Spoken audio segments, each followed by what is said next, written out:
It's the most unlikely success story in modern consumer history. A small plastic figurine with a mischievous grin and 9 sharp teeth sparking global frenzies. Royalty endorsing it, pop stars collecting it, stores selling out in minutes. But before the empire, there was a failing shop, a dream that nearly died, and a young man from central China who refused to give up. This is the story of Pop Mart. Hey, welcome to my channel and welcome to this new episode of the series Against the Odds. In this video, I'm gonna be talking, as I said in the intro, about Pop Mart. So let's get into it.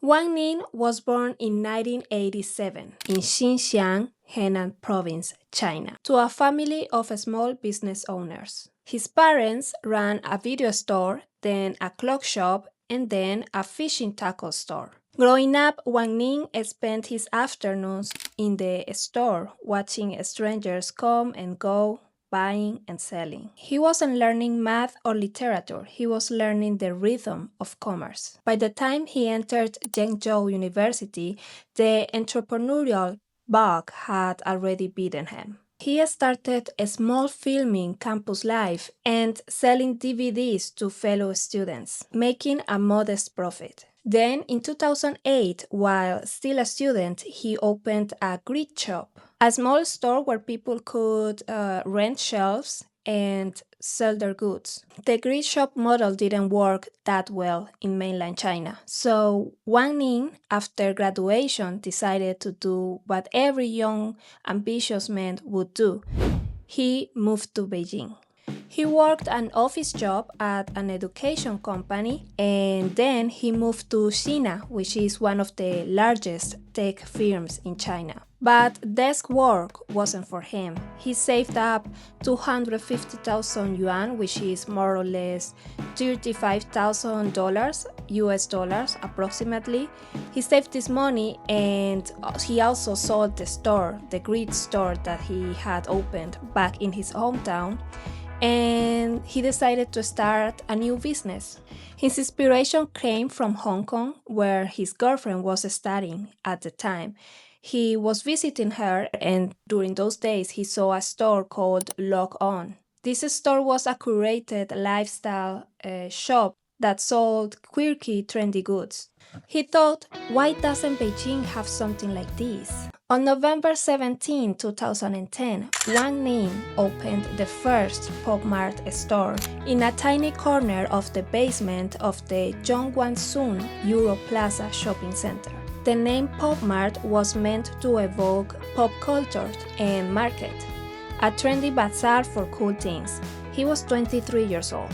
But here's the truth, they don't tell you much about startup stories. Most of them fail. And for years, Pop Mart was failing big. Pop Mart in its early days was a general store for trending items. Wang Ning stocked everything: Hello Kitty merchandise, Beat headphones, JBL speakers, candy, backpacks, even Apple watches. He had dozens of stores across China, but the problem was fatal. Anyone could do this. There was no brand identity, no loyalty, no moat. And they also had to compete against online sellers. In an interview where Wang Ning was talking about those days, he said, "We were bleeding money. The more stores we opened, the more we lost." By 2014, after 3 years of expansion, Pop Mart was losing 20 million yuan annually. Around that number. The company was surviving on borrowed money. At one point, Wang Ning couldn't even afford to pay taxes. The company was once fined by tax authorities for lost invoices. The investors were not interested. Wang Ning was a nobody from a small city in Henan. He had no connections in the big capital world. He spent months attending pitch events and sending cold emails to whoever would appreciate them. But most of them were ignored. Then came a small glimpse of hope. Around 2015, Wang Ning noticed that in his store there was a product that was selling out very quickly.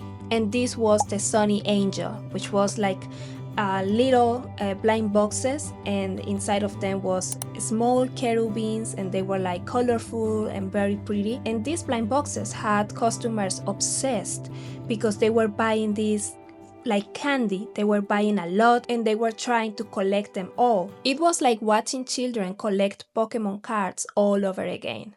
But there was a catch. Pop Mart didn't own the license of Sunny Angel. They were just a distributor. And when the licensing agreement ended, the brand was gone. Just like that, their hottest product vanished. This was the breaking point. For Wang Ning, the lesson was brutal but clarifying. If you don't own your IP, you own nothing. You are just a middleman destined to be replaced. And then the unthinkable happened. More bad news. His employees, the people who had been working for him for a long time, almost since the beginning, they started to quit. Mass resignations. Wang Ning would later record this period as one of the loneliest of his life. He spent 5 years building something that seemed destined for nothing. I would talk about my dreams, he later said, but no one could understand them. Maybe I was speaking too early. In early 2016, Wang Ning was scrolling through Taobao, China's largest e-commerce platform.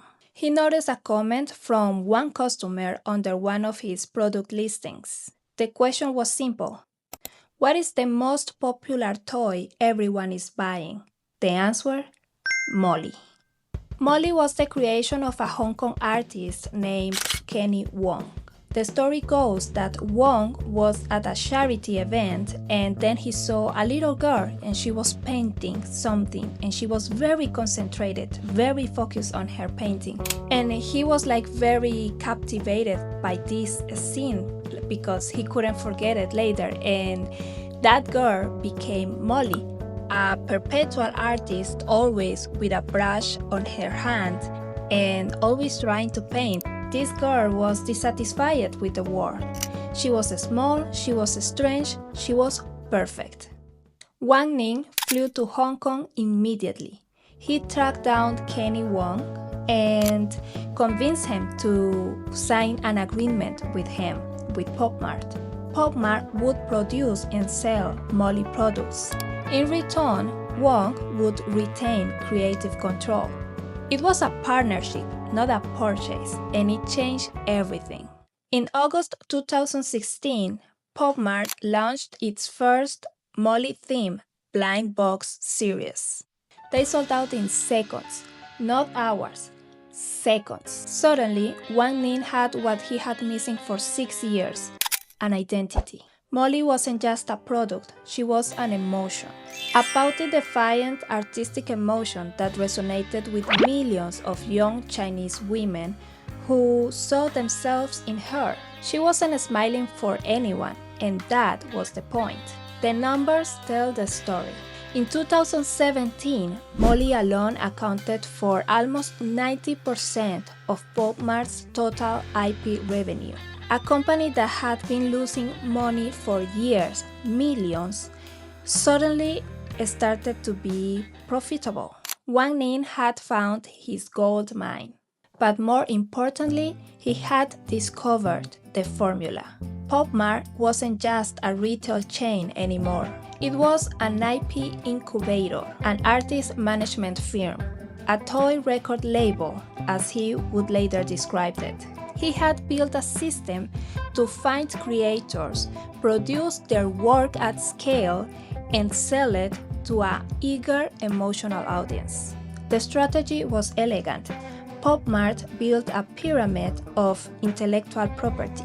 At the top were owned IPs, Molly, Timu, completely controlled by the company. In the middle were the exclusive IPs, Pookie, the monsters, licensed from artists with airtight contracts. And at the base were non-exclusive partnerships with global giants like Disney or Warner Bros. This pyramid meant one thing: stability. If one character faded, others would rise. But the secret ingredient wasn't just the characters, it was the box, the blind box. The concept wasn't new. Japan had been selling fukubukuro mystery bags for decades. But Wang Ning adapted this idea for the new age, the modern age, with surgical precision. Here's how it works. You buy one box for around 60 to 90, 100 yuan maybe, around $10, and you get a sealed box, and inside of it there's one of a set of 12 figurines that you can get. But there's a catch. One of those boxes, sometimes 1 in 145, more or less, one of these boxes had a hidden figure, a secret figure that, as I said, is not very common, and this makes collectors go desperate. The result is a psychological masterstroke. The uncertainty creates dopamine, the rarity creates obsession, and the collection creates community. They buy 10, 20, 100 because they cannot stop until they get them all. By 2020, Pop Mart had over 3 million registered members, with 95% of their customers aged 15 to 40. The average customer wasn't just buying a toy, they were building a world. On December 11, 2020, Wang Ning stood on the podium of the Hong Kong Stock Exchange and hit the gong. Pop Mart was public. Stock code 9992HK. The market went wild. Share opened at 80.45 Hong Kong dollars. More than double the IPO price of 38.50. Within hours, Pop Mart's market capitalization exceeded 100 billion Hong Kong dollars, nearly 30 billion US dollars. Wang Ning, the boy from Xinjiang, was now a billionaire. At its peak in early 2021, Pop Mart's stock reached 107 Hong Kong dollars per share. The company was worth nearly 150 billion dollars. Everyone wanted in, but then came the fall. By 2022, the stock had collapsed to under 20 Hong Kong dollars. The company had lost over $100 billion in market value. The critics who had called it a bubble felt vindicated. Molly, they said, was a fad. Blind boxes were a gamble, and Pop Mart was a one-trick pony. That's what the critics said, not what I think. About this, Wang Ning commented, "Everyone said we were done, but we had been through worse." Then a new character emerged from the shadows. Labubu. Labubu was the creation of Kasim Lung, a Hong Kong-born, Netherlands-raised artist who took inspiration from Nordic mythology. A fluffy, impish creature with 9 sharp teeth and a devilish grin. But Labubu's rocket to stardom had an unexpected booster. In 2024, Lisa, the Thai superstar, member of Blackpink, posted a photo on Instagram. In her hand, a Labubu plushie. Her followers went insane. The photo sparked a frenzy. Then, the Princess of Thailand was spotted with a Labubu. Then, Labubu was named an official tourism ambassador for Thailand. The little monster had become a cultural phenomenon, and Pop Mart seized the moment. In August 2025, they opened their largest store in the world at Icon Siam in Bangkok. 760 square meters of immersive Labubu wonderland. The lines stretch for hours. The numbers from 2024 tell the full story of the comeback. Pop Mart's annual revenue surged to 13.04 billion yuan, more than doubling in a single year. Profits tripled to 3.31 billion. The stock, it climbed from 16 Hong Kong dollars in early 2024 to over 280 by mid-2025, a tenfold increase. Wang Ning once said something that captures the entire journey. We started at A, then we did B, and because of C, we found success, but the greatness might come at D.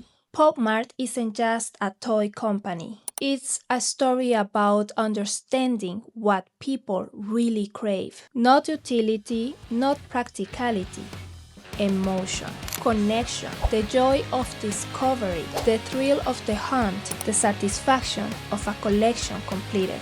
Against every odd, Wang Ning built an empire on something intangible. He survived 3 years of losses. He survived a market crash that wiped billions in value. And through it all, he kept believing that people wanted more than just products.